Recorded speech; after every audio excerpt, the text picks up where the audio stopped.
Welcome to the Catholic Café, where Catholic truth is served fresh daily. We've made you a reservation in the luxurious corner booth, so come on in and see what's on the menu today. Now, here's your host, Deacon Jeff Drzymski.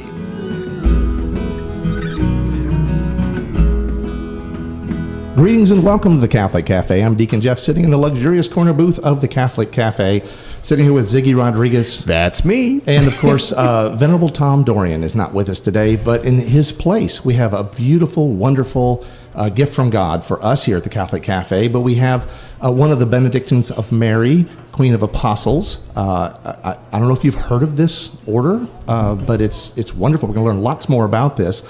And we have Sister Scholastica.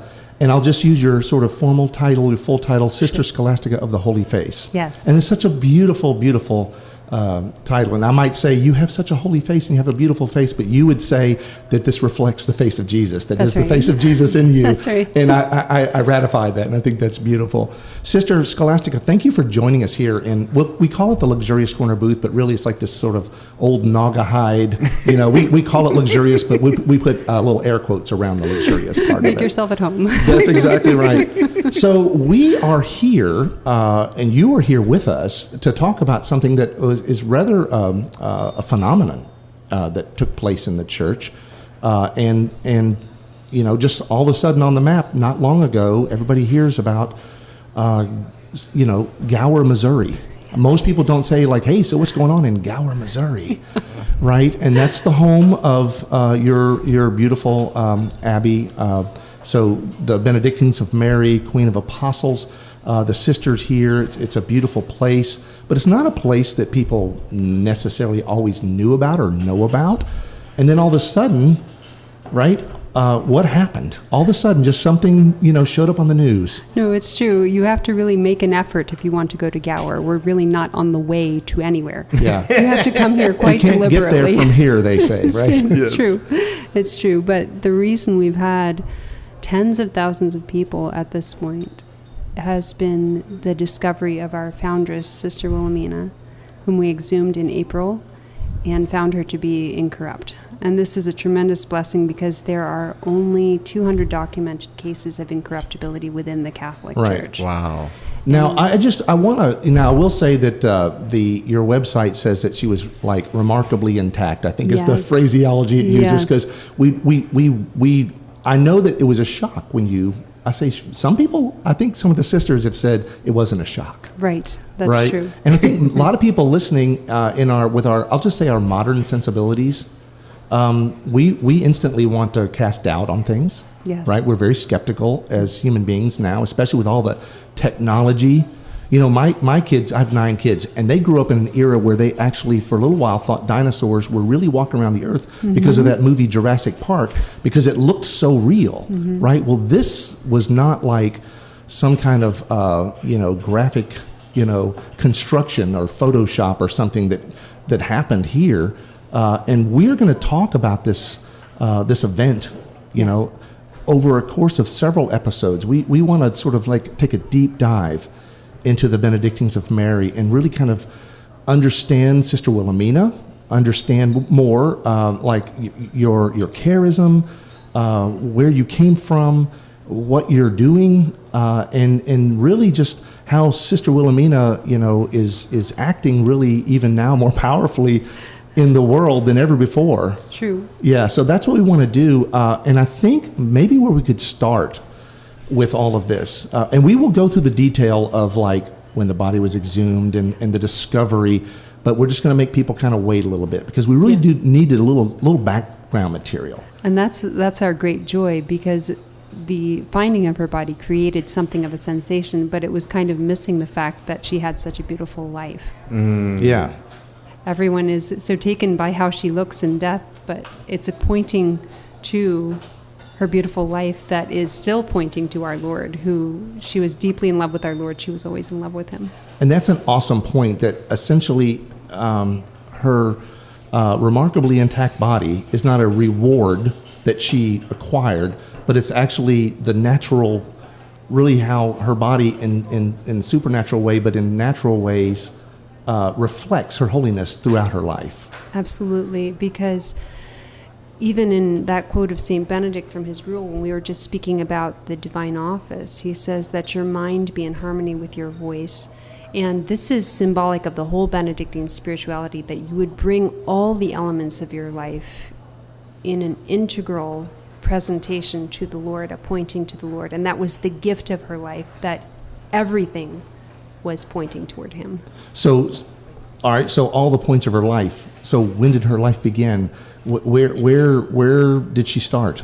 Sister Wilhelmina was born in 1924 in St. Louis, Missouri, and it was within several years of the city of St. Louis actually voting to segregate the city. Mm-hmm. So she was born... We should mention that she's an African-American. She's a black nun. Yes, she is. Right, Sorry, sister? yes, I didn't mention that. Well, I just... because you start to bring that relevance into segregation. So, and we're going to find that she plays a pivotal role in civil rights movement and et cetera in a very holy and beautiful way. But anyway, so she was born at that time when segregation was... a deep reality. Yeah. So already her parents were living in the neighborhood of the Ville, which is located just behind the Cathedral of St. Louis, very close at hand. It's a beautiful area of St. Louis, and at least it was in its heyday, I think, close to the fairgrounds, and her neighbors really worked to make it a beautiful place. Is that the Central West End? Is that correct? Yes, that's correct. I lived there actually for a few years. Very good. Very good. So unfortunately, various parts of the city have fallen into decay, but in its time, it was beautiful.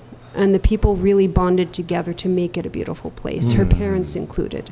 Well, speaking of her parents, they started a school. They did. Right? I mean, we take a lot of things for granted, that we're going to get to go to school, right? Yes. That there's a school for us. Yes. But you mentioned segregation. Yes. And it's like, well, how are our children going to get educated? That's right. And so her parents were instrumental in that. Yes, her parents went to Sumner High School, which is the black Catholic high school in the area. They were not high school sweethearts. Right. Oh, okay. In fact, her mother really detested her father because he was the star of the football team, and she was a very, very proper lady, and she found his grammar to be absolutely atrocious. Oh. So that was a major turnoff for her. She didn't like him. But she must have seen something. All the other girls were nutty about him, but it was a turnoff for her. This feels like a rom-com. I love it. That's so funny. So it wasn't until he started becoming interested in the Catholic faith through her that they began talking more and more. Wow. And so Sister Wilhelmina's mother, Ella, was so excited that she brought this schoolmate of hers to the local priest and said, "Father, this man would like to be baptized, and I would like to be his godmother." Wow. And the priest looked at her and looked at him and said, "No, you may not be his godmother," because at the time, to be a godmother would be an impediment to marriage. And he saw that coming. Oh, wow. So he had some X-ray vision going on. He did. He was in touch with the Spirit. Yes, he did. So they, once, he was baptized, obviously they got married eventually, right? Yes. And a lot of people don't stop and think, again, we take a lot of things for granted. Many of us are born into our Catholic faith, right? But here he wasn't Catholic. Yes. And then a lot of people wonder, because now we're in the South. The Catholic Café is in the deep South, and so there's most of the African American church experiences are not necessarily Catholic, right? And yet there has been a beautiful devotion to the Catholic faith from our black families for years and years, especially in the United States. Yes, and she had a really beautiful family. There were 5 children in the family. A very happy home, I think, and really an ordered family in that they worked together very beautifully. And so her parents looked at the schooling situation and said, there's not much of a Catholic presence in the Ville, so they actually took it upon themselves to found a Catholic high school. It was the first black Catholic high school to the west of the Mississippi. Wow. So your foundress was the daughter of a founder and a foundress. Yes. That's right. Well, of course, then when she graduated valedictorian. Yes. Now, there wasn't any kind of shenanigans there, right? It's like, no. well, I want my daughter to be valedictorian. No. She obviously was a very smart Yes, she was. And she probably got that from her mom. Yes. And her mother was what you would call a dynamic Catholic. She made at least 100 converts to the Catholic faith during her lifetime. Incredible. She was an So amazing woman. literally, she was, Sister Wilhelmina was really born into that spirit. Yes. Right. A pioneer spirit. We wonder as parents or as those that hand on something, like what are we handing on to our children and to those who are in our care? What are we handing on? And so obviously, Ella, you said her name was Ella. Yes, Ella Torres. Right, was handing on, and her husband handed on a beautiful charism and love for the Catholic faith, and that beautiful, that I imagine joy and fervent faith is what attracted people and brought them into many converts. Well, Yes. I see a beautiful intersection here between the church domestic and the church universal. You've got this family here of Ella and her husband, Oscar, yes, and that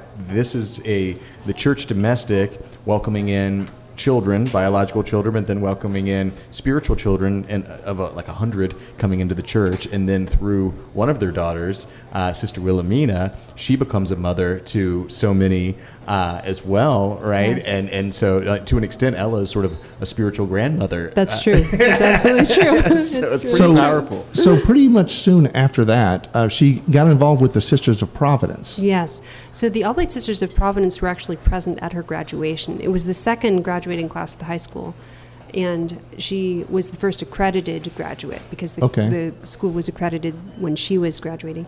And so she went up right after her graduation ceremony to Sister Wilhelmina of the Oblate Sisters of Providence, and she said, "I want to be an Oblate Sister of Providence." And she's at the tender age of like 17 or something, Yes, right? She's a young lady. And she had even written the Mother Superior at the age of 14 saying, "Let me in." Wow. And the Mother Superior wrote back saying, "You have to go to high school first." And was she given the name Wilhelmina at birth, or is that? No, her name was Mary Elizabeth. Oh, And that's a lovely. yeah, it's so St. Elizabeth's Parish was where she would attend Mass. So it was largely as a nod to that she received the name Mary Elizabeth. And so her nieces still call her Aunt Mary. We find that really sweet. But she actually became Sister Wilhelmina after joining the Oblate Sisters of Providence. And she was named after the pastor of St. Elizabeth's Church, Father William Marco.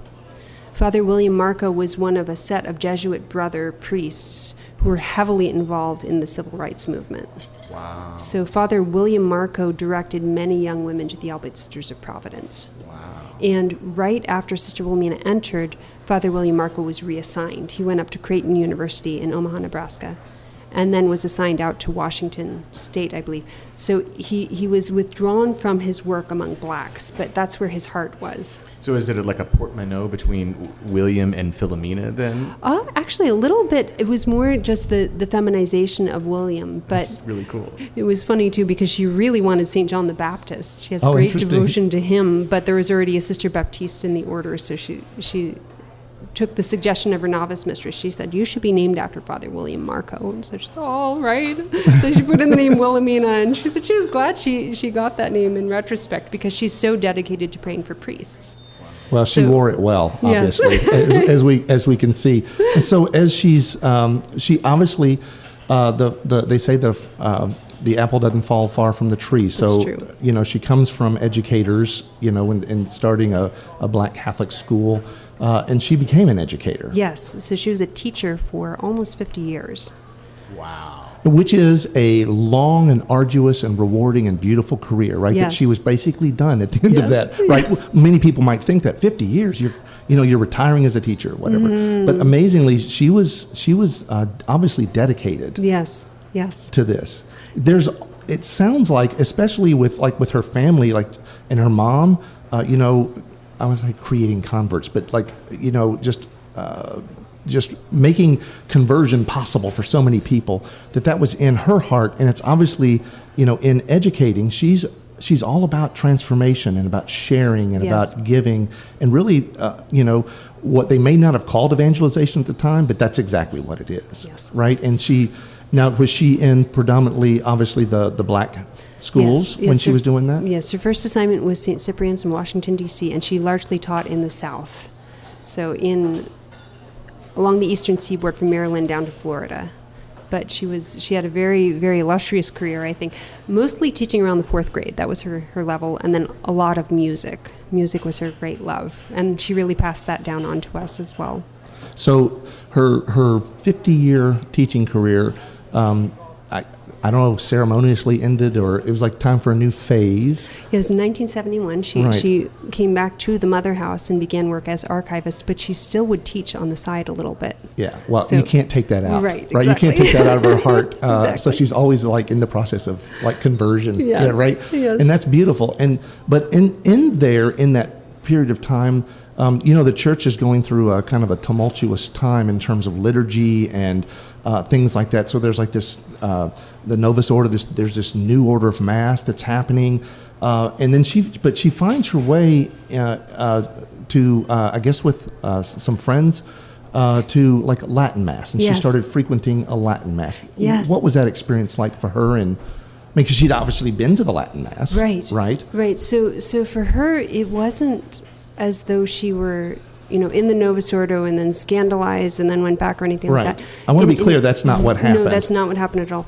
But she was starting to see the effect of the music on her students. I think that was one of the main points for her that made her say, okay, maybe something's not quite right here, because what she did see was kind of an energy, a youthfulness, kind of a what can we bring to Mass attitude, kind of turning into, oh, ho-hum, we've heard this before. Right. And she was struck by that, especially as she was encouraged to teach some of the new music.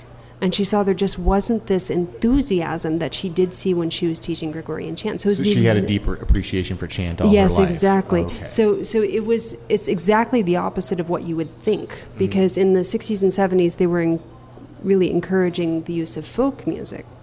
And she was seeing the opposite effect of what was intended. So rather than enlivening her students, she found them getting more bored. So it's really interesting, because I think they were reaching for things that they could only find in church, not what they could hear on the radio. And that made a big difference to her, because she was a formal chant instructor. I don't know if you know the Ward method in Catholic University. I don't know that. But they would regularly... If you've heard me chant, then you know that I don't know the Ward method. No, it's actually, it was a beautiful method that was devised to teach children Gregorian chant. Oh, okay. And the Oblate Sisters of Providence were really into it. They all got certified as Ward instructors. So you could call up any student from a classroom and have them lead a sung Mass. That in is the beautiful. 1950s and 60s. And they were excited about it. It was something that she saw a lot of enthusiasm there. But then once she started teaching the folk songs, again, she saw that drop in enthusiasm. And that's what made her think, okay, something's not quite right. She didn't question it too much further until at least a decade and a half later. Right.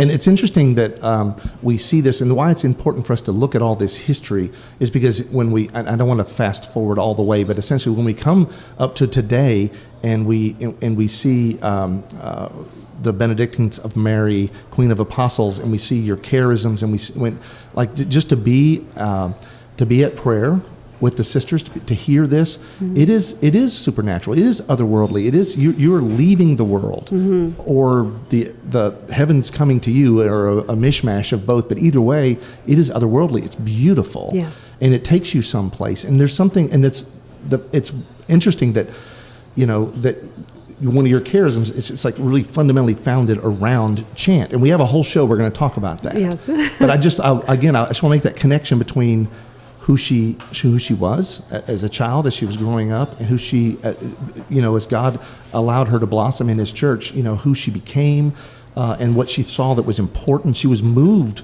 by this traditional liturgy. She was moved by the beautiful music. Yes. And she didn't want that. She didn't want to let go of that. Right, and it's interesting too, because it was almost like there was a dual realization in that. So she realized that she had to approach people on their own level. She had to meet them where they were and meet them with charity. And this charity would transcend even the racial tensions that she was confronting in her time in the field of education. But on the other hand, she also saw that while there was this necessary familiar approach to other people, there was a necessary to restore the sacredness and something of a sense of separation with God, in order that He wouldn't just be our buddy, but requiring the adoration and reverence that He was due, and then enter into greater love. And it was the Redemptorists in the 70s and Baltimore and D.C. that she attended Latin Mass with the Redemptorists. Yes, that's true. So St. Mary's, Old St. Mary's in Washington, D.C., and St. Alphonsus in Baltimore. St. Alphonsus more than St. Mary's. But actually, that's how I found the order. I don't know if this is a good time to mention that. So I went to school in Northern Virginia and was taking a Latin class as part of the required curriculum. And part of the Latin class was to attend a Latin Mass, to hear the Latin being spoken, to hear it being pronounced. So it was more on a technical level that I was introduced to the Latin Mass. It wasn't out of, my own experiences or anything like that. So I went to the Latin Mass at Old St. Mary's. Are the Redemptorists, they're still practicing the Latin Mass? No, it's the Redemptorists are no longer there, but it is still the Redemptorist Church, where St. John Neumann and Blessed Francis Sealos, they worshipped in that church as well. Wow. So it's a historical church. It's a beautiful church. And when we came home from that Mass, hearing the Gregorian chant especially, my teenage brother was literally jumping up and down and telling my mother, we have to go back to this place. Oh, awesome. So we went back to Old St. Mary's, and the parishioners there said, there was this little black sister who used to attend Mass here just within the last few years. We used to see her, and we don't know, she's not attending Mass here anymore, but we heard it's because she started a new community, and you really need to look into that. Wow. So you were like, you didn't realize it, but you were seeing like your future kind of laid out before you, and that's really, man, the Lord works in amazing ways to like allow you a glimpse. Yes. And there's probably only in hindsight where you would realize, wow, that was what a chance or providence. Absolutely providence. And she ended up connecting in the 90s with the priestly fraternity of St. Peter. Yes, that's correct. So she had just gone up to found the community by the time I was attending the Latin Mass at Old St. Mary's, and the fraternity actually invited her to start the community. Wow. They saw in her the experience that was needed to start a new community, because you have people who just kind of come off the sidewalk and say, I think I'd like to start a new order. Well, when you go through the canonization process for saints, if you found an order, that's considered a miracle.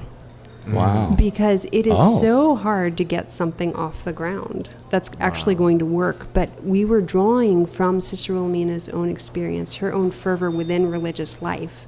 And that's who we are today. We were standing on the shoulders of a giant. And it's because of Sister Wilhelmina, her life experience. And people say, were you crazy starting an order at the age of 71? But we say, oh no, we needed every year of that life given to God to help us get off the ground, because it was absolutely miraculous. One thing that's also interesting is, she began with a religious order that was predominantly African American and was catering to the education of African American youth. And she ended up founding an order as an African American woman, but the majority, do you have, your sisters are almost all all white. We have one black sister, and she has the name Sister Maria Batista. It's the name Sister Wilhelmina wanted. That's right. That's great. And she's down at our daughter house, so we have two houses. That's amazing. But I think that there's something amazing in that, in terms of the difference, because that wouldn't have happened probably in the 1920s, right? In the climate that we were in this country, unfortunately, right. And it's a powerful thing that she's founded this order, and that there's something that is healing just in that as well. Yes. And really attesting to the universality of the Catholic Church. Amen. Yeah. And I think in a time today when there's so many various orders that are kind of struggling for vocations and struggling a little bit, and I know that we don't want to have an air of triumphalism here at all, but I do think we want to recognize the fact that you guys are doing really well with, your charism and what you all are doing is attracting a lot of people. Yes, and we have finally reached the point this year for the first time ever where we are actually having to tell young women to wait because we don't have enough room. Wow. So, well, I'm going to make a little prediction that because of the recent events with Sister Wilhelmina and her body in death, I have a feeling that's going to explode even more. Yes. So, and I guess we should take this moment if people want to contact and find out more about Sister Wilhelmina, or about this particular order, the Benedictines of Mary, Queen of Apostles, how do they go about doing that? What's a good way to do that? Well, really, the best way is through our website, benedictinesofmary.org. And we do have various ways of contacting us, especially for vocations. That would come through me. But also there's ways to support the community, to learn about Sister Wilhelmina, to submit favors granted. We've had a great many of those, which maybe we'll talk about a little bit later. But yeah, and also when Ziggy and I here showed up on site and look, it's a beautiful campus here where we are. This beautiful land, and you all are working the land, and it's a beautiful experience in a lovely Abbey church. And it's just a marvelous little sort of, I gotta just say, it's a marvel in the middle of seemingly nowhere.